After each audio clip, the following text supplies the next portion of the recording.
Hello again, everybody. Hopefully this is working properly and you can see the thumbnail and all that good stuff. I will now be checking my YouTube to make sure I'm actually live. And it's not quite registering yet. Home, come on. There we go, okay. So this is going to be a special conversation with my friend Cassander Garduna regarding the recent attacks by eco-terrorists. I was going to use the term art. He has suggested, probably rightly, that I use the term beauty.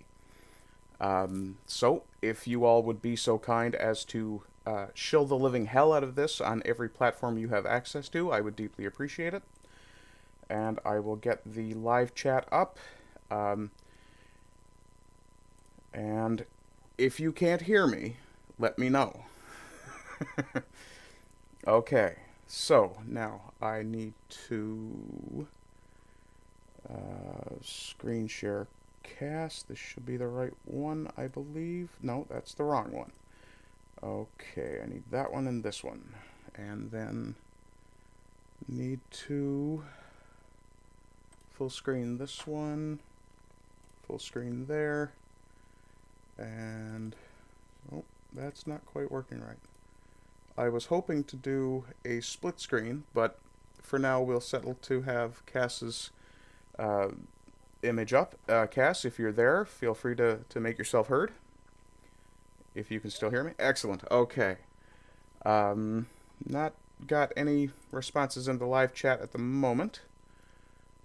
But, oh, okay, excellent. We have Caucasian Sasquatch in the chat. Cass, or Sass, is everything working okay? Can you hear me okay? Can you hear Cass?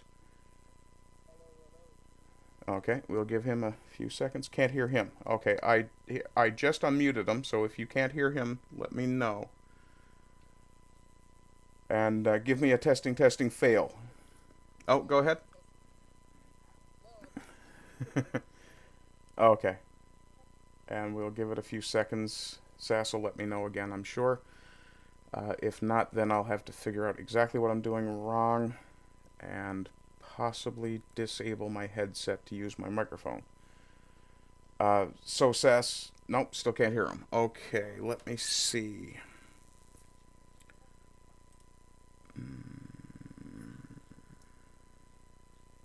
Let me see if I can make this work. No, that's not it. Okay, I am going to see. No, that won't do it. Okay, I'm just going to unplug my headset and we'll have to hope speakers and everything work well. Just make yourself heard again, Cass. Assuming you can hear me. Cass, can you hear me? Okay. I've got something screwed up somewhere. Just give me a few moments here, folks. On boards for output. And my snowball for input. Cass, can you hear me? Yes. Okay, and I can now hear you. I'm just going to have to turn you up a bit. And I can do that with my system on this side. And we'll just have to hope everything works out. If you can hear me, Sask, let me know if you can hear Cass again. And I'll just get... I was going to say, I'll get you to do a little bit of a test here, Cass. Test. Okay, 5x5. Excellent. Hi, Kingdom. It's good to see you. So, folks, this is my friend Cassander Garduna. He is a... well, tell the folks about yourself a little bit, Cass, because you do so many different artistic things, I generally fail at telling you properly. Or describing you properly. Yeah, sure. I'm a professional artist. Not that it matters, but I have the terminal degree, the master's degree in fine art. And, so that's what I do for a living primarily. I'm also a musician, and wrote and recorded 5 albums last year. And then, as an artistic endeavor, I've been constructing a language for the last, I'd say 15, 20 years. So would be a conlanger. I'm sure a lot of you probably haven't heard that term before since it's such a niche kind of group. But I guess I'm a bit of a writer. I wouldn't I don't know if I'm a good writer, but I've been trying to write some short stories.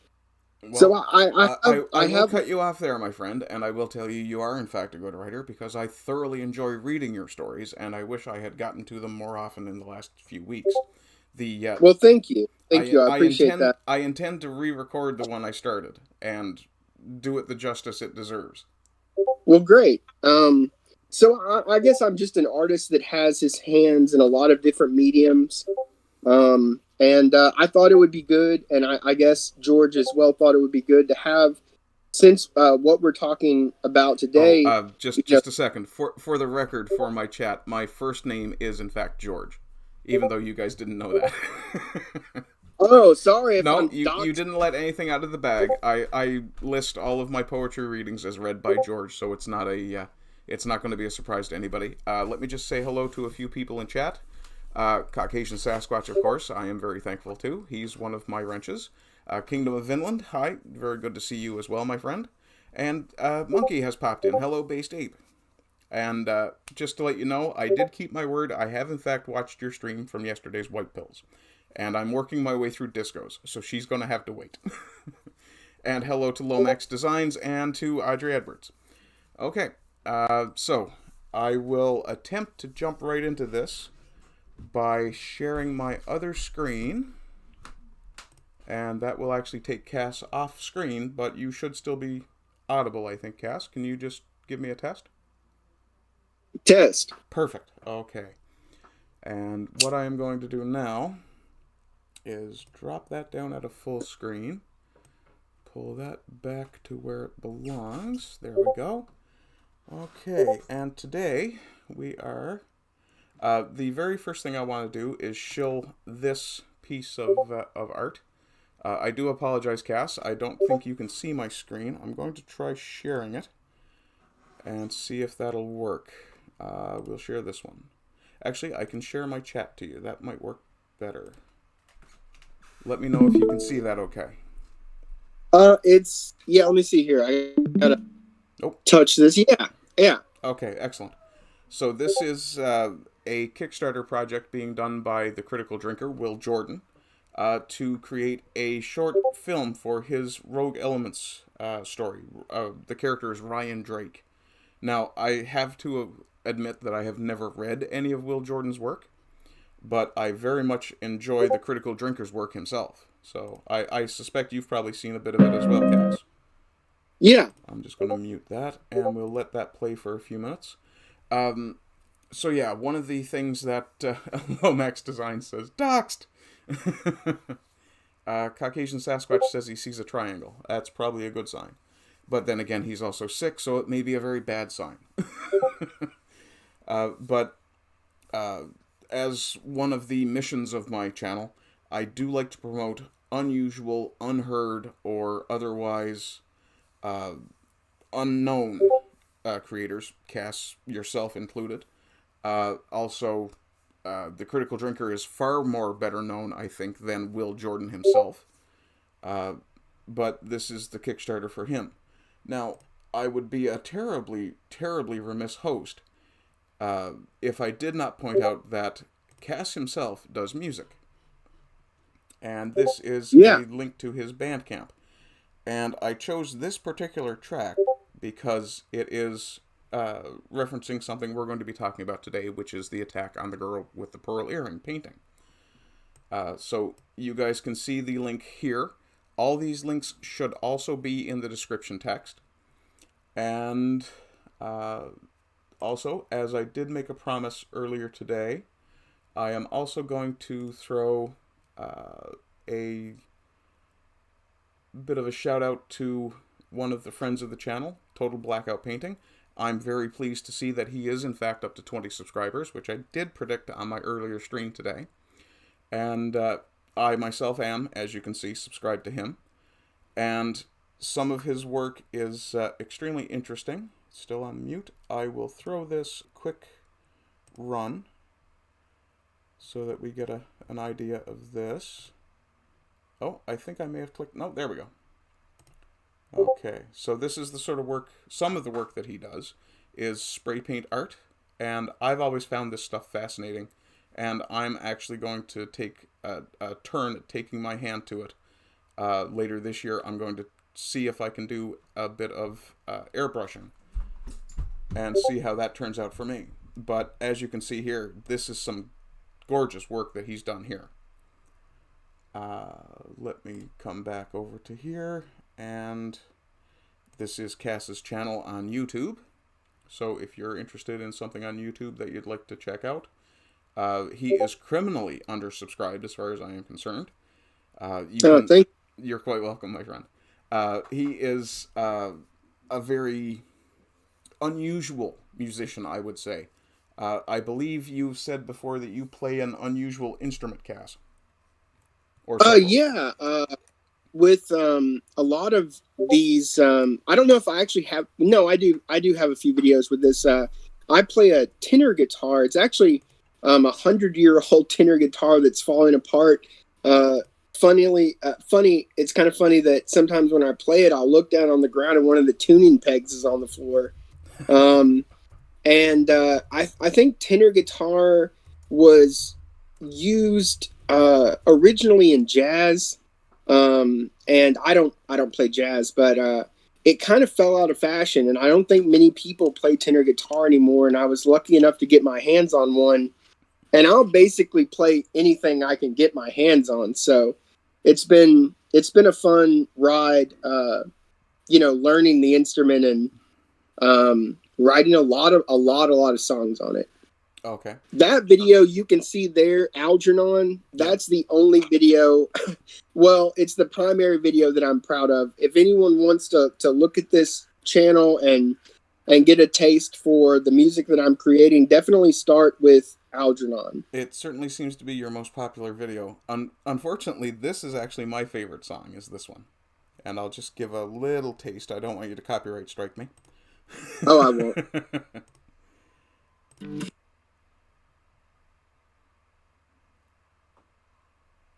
Assuming my system can actually manage to produce that particular piece of sound.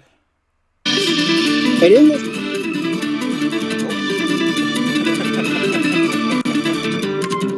Okay, pause. There we go. I just realized I still have my speed on 2. I was wondering, like, what the fuck? Yeah, like, that's the Headbanger remix right there, buddy. Awesome. I didn't know I was doing speed metal, but... And you play all these instruments and you do the chords and... Yes.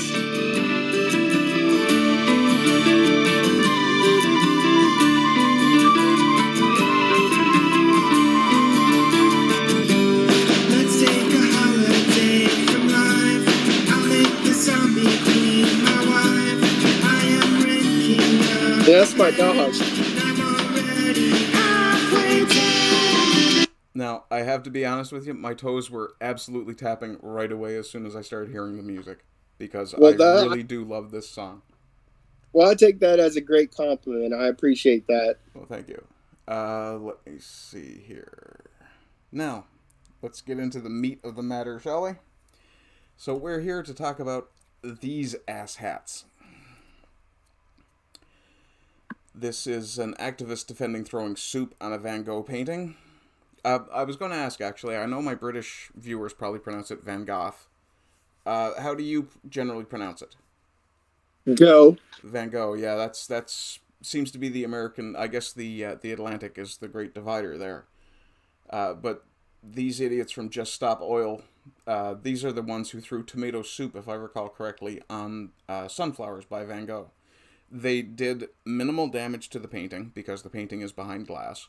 However, I am also upset about the damage that was done to the excellent, exquisite woodwork that went into that frame. And I want to talk about that for a second, because a lot of people that I've talked to about this happening have said, well, and one of the activists that did this likes to say, well, it didn't damage the painting. And to me, that is not at all the point. No. And if your first instinct is to say, well, it didn't damage the painting, you're completely missing the point that it's not about whether it did or not. It's about that they tried. Yes. Yeah, it's about the fact that they are attacking a piece of cultural heritage of it. This to me is as much of an affront to my sensibilities as ISIS destroying ancient monuments, or, and this is where my geek cred kind of kicks in, they destroyed the original Star Wars sets in Tunisia.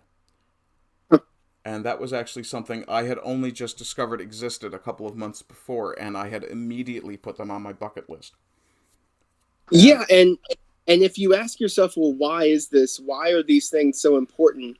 I think, and this is a term that I've been using, the human portfolio. It's a part of the human portfolio, and I'm not going to make a case for the. I'm not going to make a special snowflake case. Well, maybe I am. I don't know, but the fact is that this can never be made again. It could only be made by Van Gogh. It could only, and you know, when some sorry, I'm trying to articulate myself, but I was thinking the other day, you know, I was looking at my own work and I was comparing myself to my heroes, and specifically in this case, I was looking at Quenya and I was listening to Tolkien actually speak some of the language, and I started feeling, you know, kind of depressed. Comparing myself, competing with Tolkien, which is a bad idea in the first place. I mean, well, yeah. But then, right. But then I started thinking to myself, Tolkien is the only one that could have created Quenya, you know, and just as Tolkien is the only one that could create Quenya, I am the only one capable of doing what I do. And so instead of comparing and competing, I should think about, I should focus more on that. And so, you know, if asked why a person are doing the artistic endeavors that they're into, you know, you could actually say because no one else can. And maybe this is a special snowflake thing, but I do believe in the inherent property of a unique essence in each individual that is, you know, from birth, but also, I think, molded by the experiences that they have. And because no two are alike, you can make the claim that there is a pricelessness in these works that go into the human portfolio. Indeed, yeah. Just for the sake of my audience, if you guys are hearing a bit of a roaring noise, that's actually the fan on my laptop. I am stressing my system to no end doing this. But hopefully, if the sound is okay, then we can all just kind of deal with it. But Lomac. These. Sorry to interrupt you. That's fine. But, I'm just gonna go through some of these stories really quick and just point out some examples. So we have soup thrown at the Monet, and we have mashed potatoes thrown. Or sorry, we had soup thrown at a Van Gogh. We have the mashed potatoes against the Monet. This is the one that kind of got us both kind of upset. This individual, for lack of a better word, attempted. Apparently, he didn't actually succeed in gluing his head to the painting itself. From what I understand, it was also protected. So that's a very good thing to know. But my immediate visceral reaction to watching this, when they showed the video, was violent and very much outraged. It's one thing to glue yourself to the wall next to a painting. It's quite another to deface, which is a pun and I am using it on purpose, to deface a work of art with your face. And this one you hadn't been aware of until I brought it to your attention, I believe. Yeah, and I lost my shit when you told me. Not to put too fine a point on it, I done lost my shit. I absolutely agree. And for me, I mean, I personally have a really great fondness for that painting.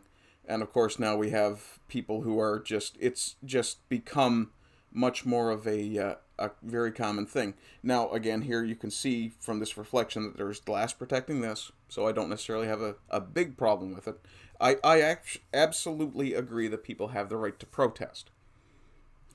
Just one moment while I unhide a comment, and I absolutely agree with you, Kingdom. These people are eco-terrorists. You do not commit violence against property or people for a political purpose without being labeled that. And I would like to say, too, you just said that you're not against the right to protest. I am not at all against the right to protest either. And I would like to read Lomax Design's comment. I don't even particularly enjoy the painting. It's not the point. It's part of our heritage. It's more than just a painting. I think he sums up what exactly I was trying to say and was so long-winded and saying in just that little comment. It's part of, and it's not just part of the heritage. I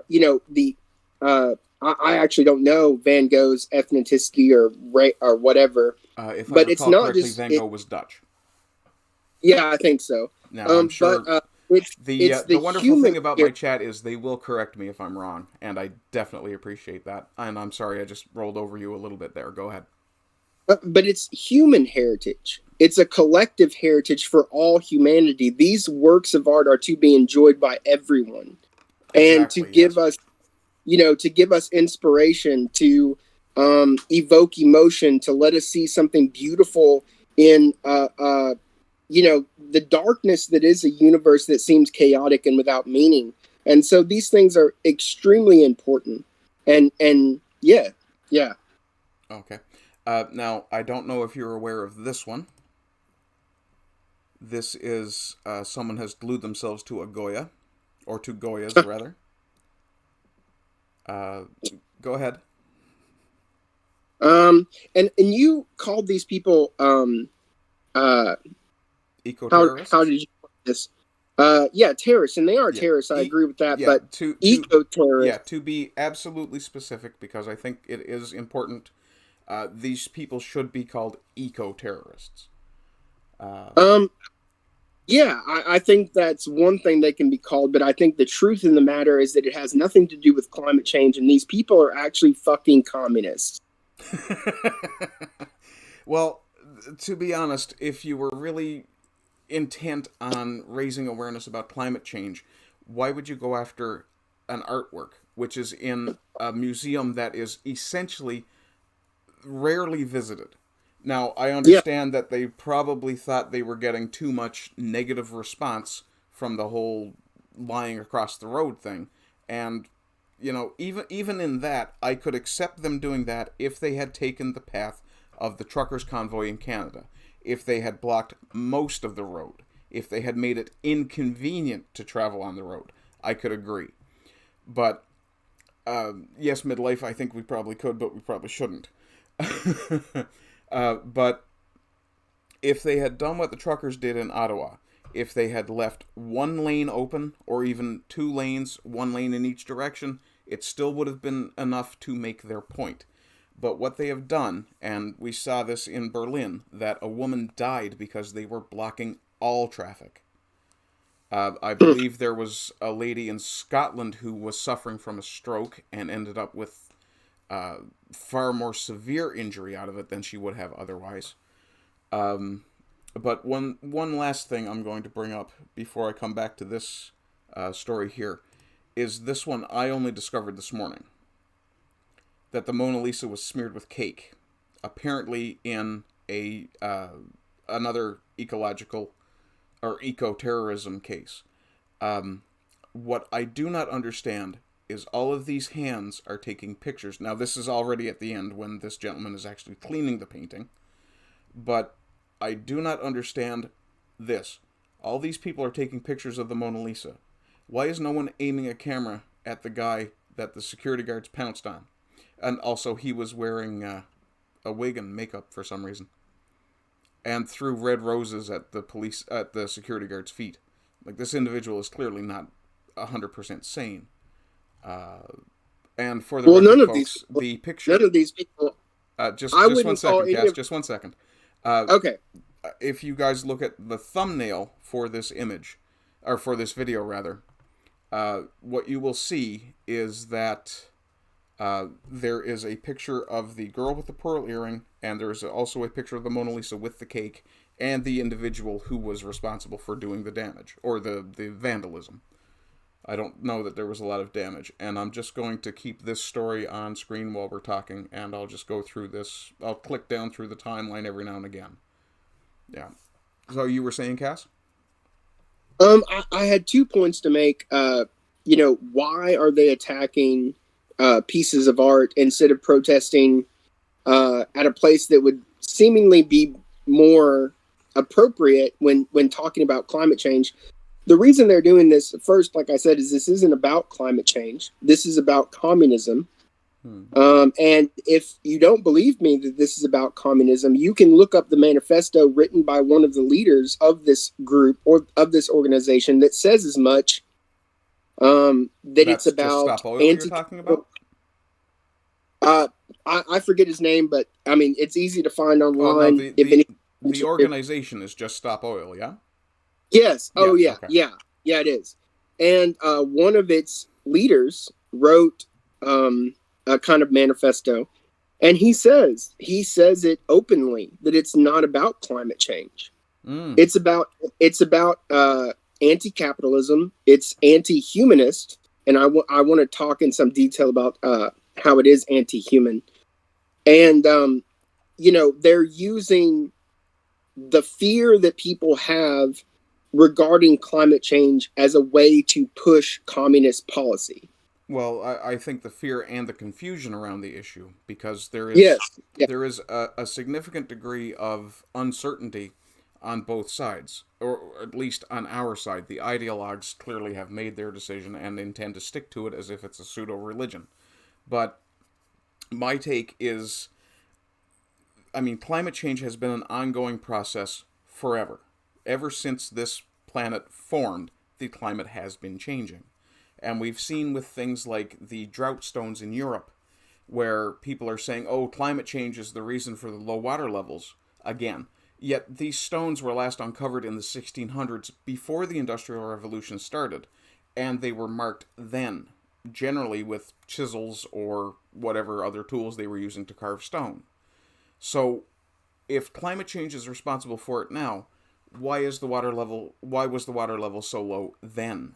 And that's kind of the question I want to ask, because, I mean, these people claim that the science is settled, yet we're left wondering. And Sasquatch says he's going to crawl back into his plague room. Okay, buddy, I hope you feel better soon.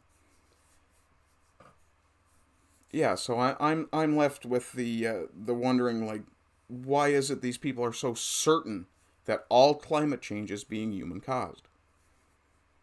It's because they're ideologically possessed. That's actually a very good term. I like that, possessed. I'd written some notes for this, and Jim Hightower said the opposite of courage is not cowardice, it is conformity. These people, though, are worse than conformist because they're ideologically possessed, and this possession has robbed them of their humanity. They're left mindless zombies, nightmare monsters that will, and I warn, do monstrous things while under the control of this ideology. Yeah. My father, has said many times, once you've rang a bell, you can't unring it. And as a warning, to any of these people that might stumble upon this video, please don't do anything that you can't live with, Yeah. And that's one of the dangers of falling into kind of mob-think or going along with the crowd. Like, for instance, we saw that in Korea not too long ago, where a group of people essentially trampled each other trying to get away from, as far as I know, we still don't know what. And there are some images of individuals who are basically breaking from the crowd, climbing nearby structures or whatever. And some of the selfies that are taken of the face of the person who is aware of that person and taking their picture as well, some of the selfies I've seen, the expression on the face of the person taking the selfie is almost as if they are disapproving of the person who's getting himself out of the danger by any means necessary. And that's kind of indicative of that mob mentality, right? Oh yeah, I mean, absolutely. And with ideological possession, like I said, these people, they're not acting in free will anymore. Mm. They're not thinking. They're not uh, thinking about the nuances of any subject. Everything is a black and white, and because of that, they will do terrible things in the name of that ideology. And I hope we haven't already tipped these dominoes. I hope we, haven't gone too far. And, I was thinking a government more concerned with climate change than the lives of its citizenry is not a government that deserves to exist. And the same thing can be said for these ideological. Well, I'm not saying they should die. Don't get me wrong. But they are trying to force the implementation of policy that people will die from. Mm. If you in the UK, I've been reading about heating and all of these things that people will suffer from and possibly die from. And I think that these people who are ideologically possessed and commies in general, as me and Jorj have talked about, have no they have no empathy or compassion for human life. They completely disregard human life, and because of that, their organizations, their ideology, not them, their ideology, does not deserve to exist. I think I fully agree with you, and I've got to just interrupt just for a second for a little bit of housekeeping. I'm being told by Streamlabs that I'm dropping frames, so I am going to close this window, which you guys have all been watching, and I'm just going to full screen mine and Cass's discussion page here. And there we go. And I'm actually going to stop sharing my screen to you, Cass, because we've covered all the various stories that I wanted to cover. So it's just as well. We're just going to talk now for the next half hour or so. Probably a little less. I have an appointment that I have to make ready for at 3:30, so we may cut this off in about 20 minutes or so. Okay. And that's the end of the streaming, or the share screen. And just to give you a break on your vocal cords, I'm going to run back through chat a little bit and just give everybody a moment to have their say as well. Lomax Design says Van Gogh was fine. We don't need to split hairs. Tristan Armstrong brought something to my attention that I hadn't heard of. There was apparently an attack on a Botticelli at the Uffizi, which did do some damage to the painting. Same people. So this may be part of the reason why there are glass covers. Kingdom of Vinland was not aware that ISIS had in fact destroyed the Star Wars sets in Tunisia. Let me see. Yeah, you read out Lomax's comment about not particularly enjoying the painting and that not really being the point. And it's the same for me. It's really not the point. Sunflowers is not one of my favorite paintings. The fact that it was attacked is a form of blasphemy or sacrilege to me. Audrey Edwards is nice enough to say the sound is fine. Excellent, thank you very much. Lomax says he has better words than eco-terrorist. I do as well, my friend. However, we are in fact on YouTube, and we need to somewhat bite our tongues sometimes. Speaking of which, if you want to hear me not bite my tongue, go check out my Rumble channel. Let me see. Midlife Nerded points out that we've already, or asks, haven't we already lost enough art during World War II? Indeed. Midlife also pointed out that it was Dutch heritage, as did Kingdom. Lomax himself also pointed out it was Western heritage, but I do agree with you, Cass. This is one of those things that is a cultural heritage of all humanity. Should not be considered a white man's painting or a Dutchman's painting or anything like that. It is a work of human ingenuity, and it should be viewed that way. Excuse me. Tristan Armstrong. I'm going to read that before I read it out. Okay, so according to the Geneva Conventions, attacks against items forming a cultural heritage of a people are considered war crimes. They're not just terrorists, they're in contravention of the Geneva Conventions. Oof. I would hope that they would be charged properly that way and taken to The Hague. Sorry, go ahead, buddy. No, I just think that's a really good point. You know? I wasn't really thinking in terms of that either. Based Ape, Hello Monkey, has said that it's the sheer disregard and disrespect for others, not only the general public, but the people considered greatest to have walked amongst us. The ego required to do something like this is enraging. Again, I think one of the things, and Cass touched on it as well, I think one of the things these people have done is subsume their ego in the name of the will of the crowd, in this case. Midlife Nerded asked if we can glue them to the front of a bus. I won't say no, but I also won't say anything that YouTube may find unacceptable. Let me see. Tristan Armstrong is quoting Alinsky, a tactic that drags on too long becomes a drag. Midlife Nerded, they glued themselves in front of buses. The problem is we don't let the bus drive over them. Let me see. Tristan Armstrong, Wig and Roses. This sounds like an act of performance art as much as protest. Putting the camera on the man serves his interest. My point when I was talking about being surprised that the camera was not on him as he was being beaten up is that he was not getting beaten up. That was the part that was surprising me. Lomax, remember when this was about a Robert E. Lee statue? Remember when people on our side were sympathizing? I was almost as upset about the statues that were being pulled down. The thing with statues is they can be molded and rebuilt. Something like sunflowers cannot be recreated because the person who made them cannot be resurrected to do them again. And even if he had been, Cass, you yourself are a painter.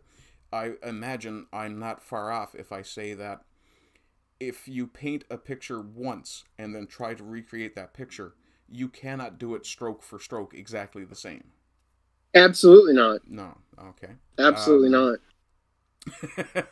Midlife Nerded said, can I send some friends around? I have some friends that you're happy that they are your friends. Kind of good fellas, but more violence.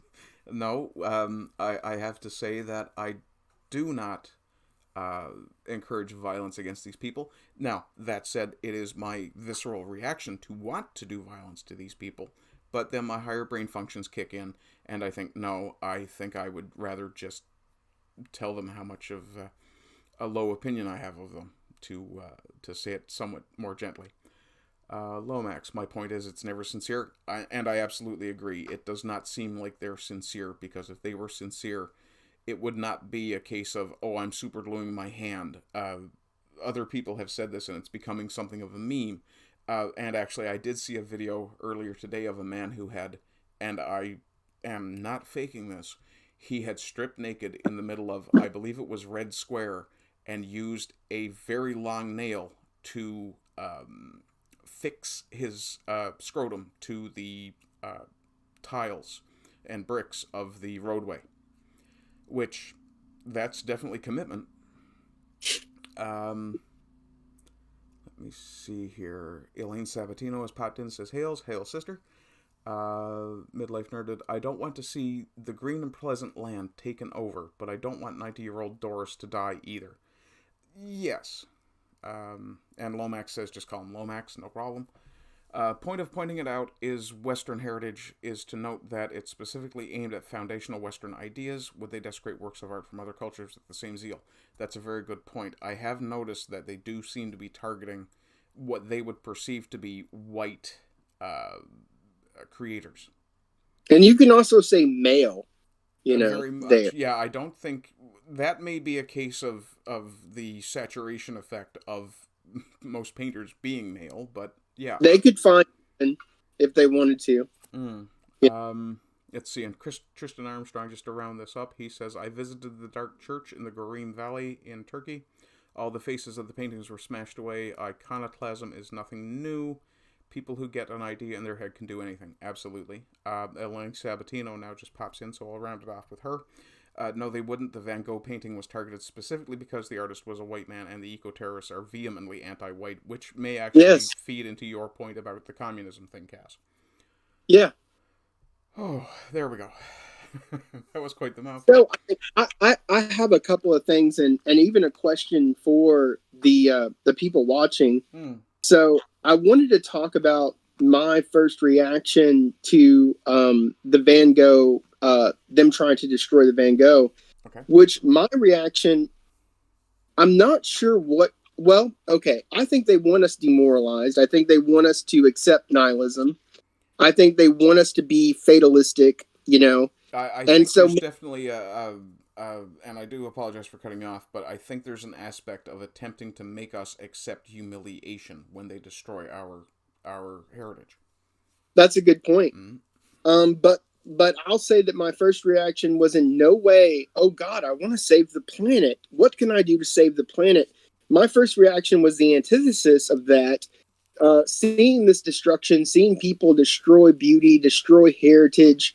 I wanted it to end. Yeah. And a quote from John Gardner's Grendel actually popped into my head. They watch on, evil, incredibly stupid, enjoying my destruction. Poor Grendel's had an accident, I whisper, so may you all.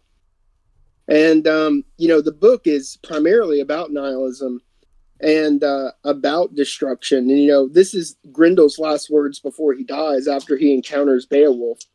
Okay. And that was my first visceral reaction to this. Was that no, like, fuck, drop the nukes. If this is where we are, like, fuck it, But I want to say, I wanted to ask, what was your first reaction? Was it, do we need to do more for climate change, or just let's all end it, So if you want to say in the comments. Yeah, my initial reaction, and we've talked about it just before we came on, and I've mentioned it before as well. My instinctive gut reaction is to physically involve myself in the situation and pull the protester away preferably before they have the opportunity to actually try to accomplish their goals. Now, that doesn't necessarily mean that I would try to hurt them, but I would definitely be protecting that piece of artwork. Yeah, no, I fully agree. I mean, that was my reaction. Well, my reaction, there was a lot of violent thoughts, I'll say, and I do not endorse violence. And like you've said, two people in the chat, let's not hurt these people. But that was a thought, and I can see the people commenting why they would comment what they're commenting, because it is very, it makes you angry, and you should be angry, by the way. Yeah. But you shouldn't. You should direct that anger in a positive manner, and if we hurt them, they win. What is the mainstream media going to do?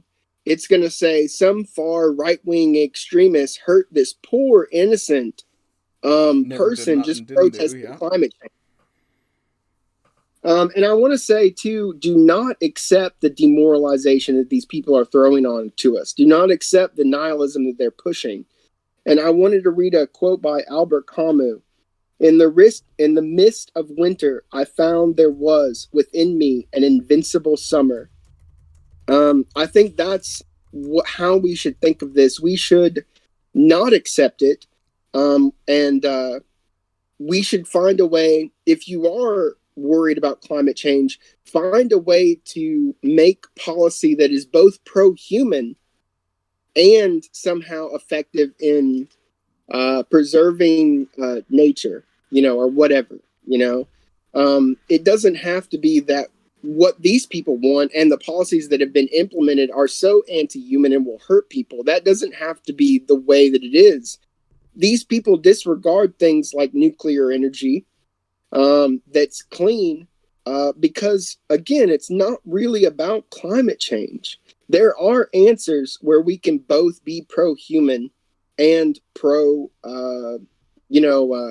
preservation or whatever.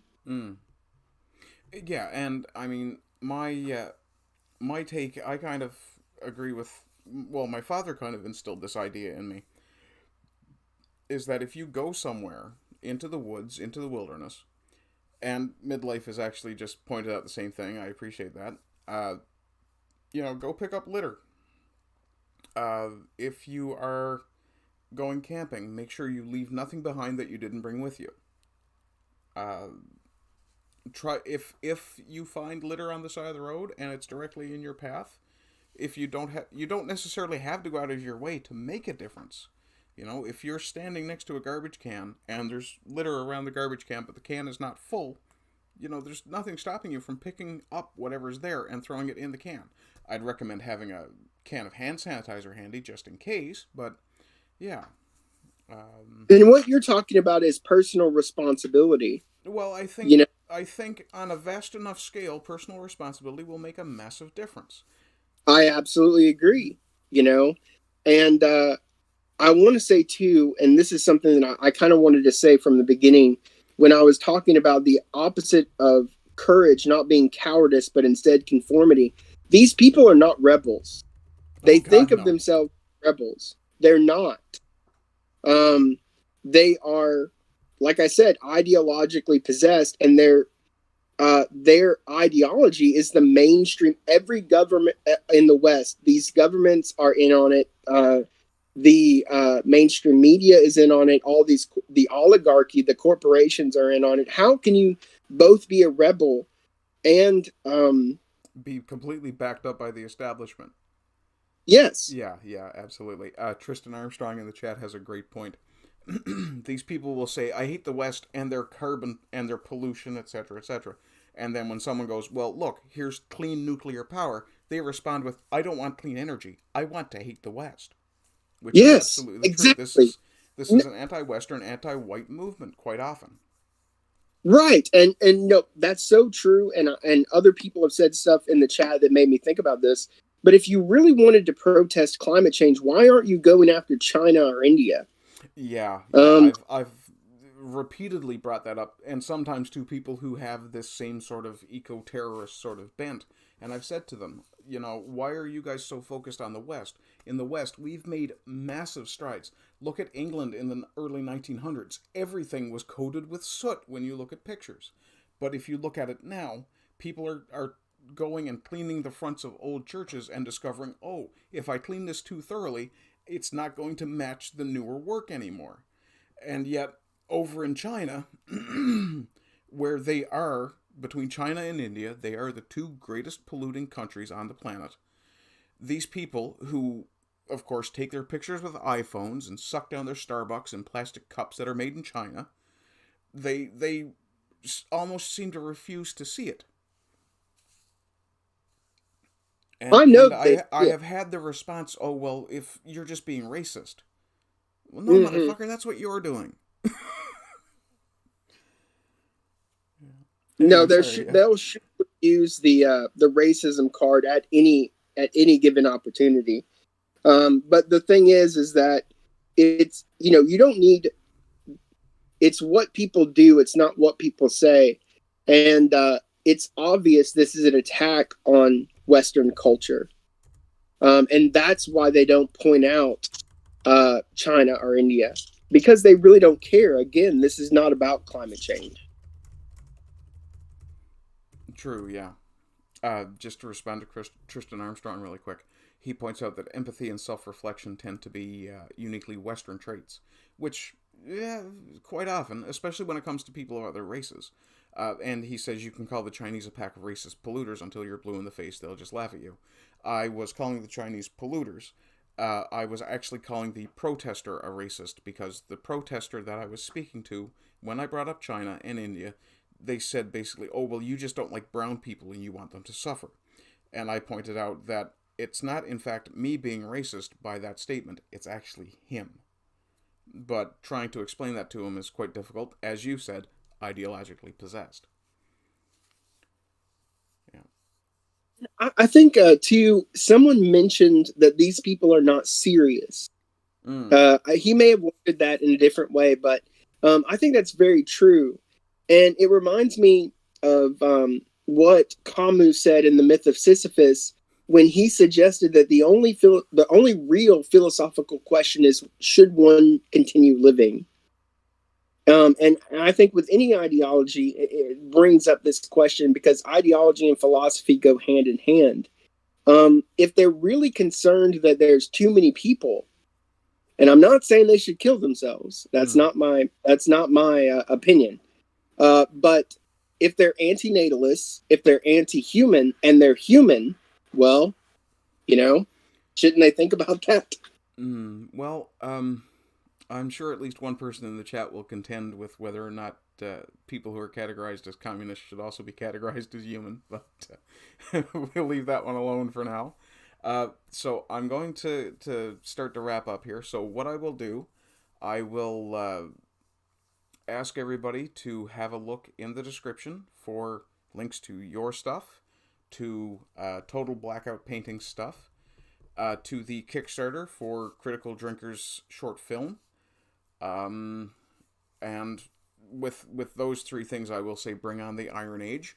And those of you who are in the know will understand that that is basically the pushback against the pop cultural version of what these people have been doing. Let me see here. Midlife Nerded says, if you give the third world coal-burning stoves, you'd cut emissions in half. And they used to work for a government-funded agency. That's interesting. I assume some sort of study came up with that conclusion. I'm not actually asking you to cite your sources. I will take your word for it. But, Cass, is there anything in particularly special coming up that you'd like to shill or anything?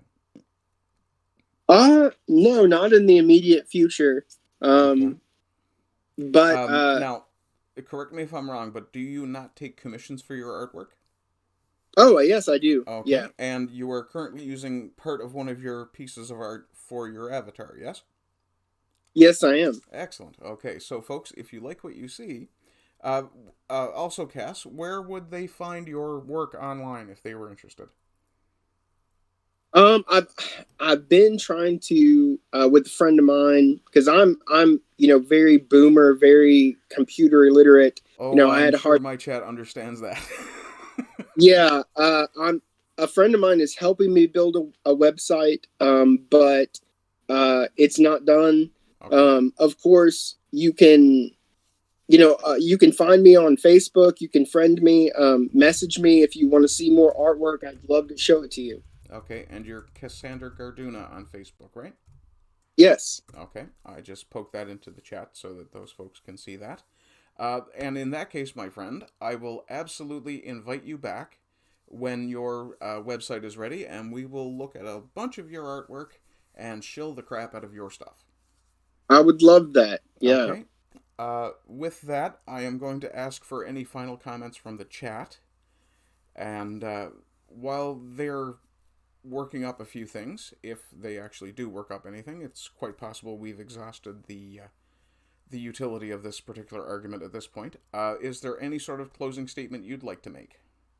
Absolutely. My closing statement would be not to become demoralized, not to accept the nihilism and anti-humanism that these people are pushing, and that to be the invincible summer that you can be in the winter that we are living through. Oh, I like that very much. Okay. With that, there doesn't seem to be too much else being said in chat, so I will thank you for being here, my friend. Thank you for having me. I thoroughly enjoyed our conversation. Stick around after the stream. We'll have a little bit of a chat. Apparently, I've been banned because I told Monkey to get back in his tree.